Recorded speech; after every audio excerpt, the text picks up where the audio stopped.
Click on subscribe button and press the bell icon so you don't miss any update. Al Noor channel presents. Please like, share and subscribe for more.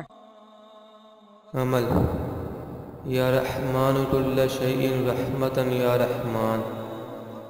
چاند کے شروع کے دنوں میں سے کسی بھی دن والا صبح اٹھ کر غسل کر کے نماز فجر پڑھیں اور دانہ گندم میں کے ساتھ دھلے ہوئے لے کر اپنے مطلوب کا تصور کر کے یا رحمان کل شیء رحمتن یا رحمان ایک ایک دانے پر پڑھ کر دم کرتے جائیں حتیٰ کہ 1000 تعداد پوری ہو جائے اور تمام دانے پڑے جائیں. اب ان دانہ گندم کو ایک شیشی میں حفاظت سے رکھ لیں. اب دوسرے روز بھی علیہ صبح غسل کر کے نماز فجر کے بعد بدستور 1000 دانوں پر یہی اسم پڑھ کر دم کریں. اسی طرح تیسرے روز بھی یہی عمل کریں اور انہی دانوں پر پڑھ کر دم کریں اور اپنے مطلوب کا تصور پورے عمل میں ضرور رکھیں.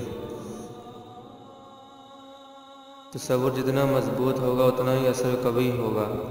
اول آخر 7 مرتبہ درود شریف ہر مرتبہ عمل کرتے وقت ضرور پڑھیں.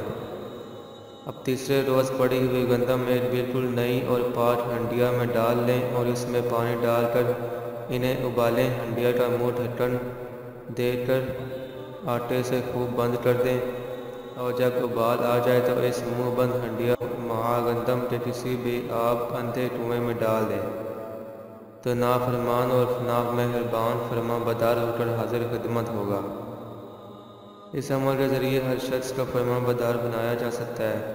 یہ عمل نامہربان خاوند کے لیے کیا جا سکتا ہے یا نافرمان بیوی کے لیے کیا جا سکتا ہے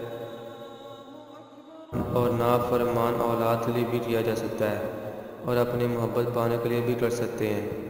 اس عمل سے مطلوب قدموں میں آ کر بیٹھ جاتا ہے اور عمر بھر کے لیے غلامی کرتا ہے.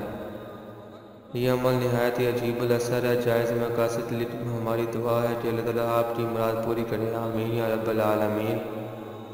ہماری ویڈیو پسند آئے تو لائک شیئر اور سبسکرائب ضرور کریں. Thanks for watching and subscribe for more. Click on subscribe button and press the bell icon so you don't miss any update.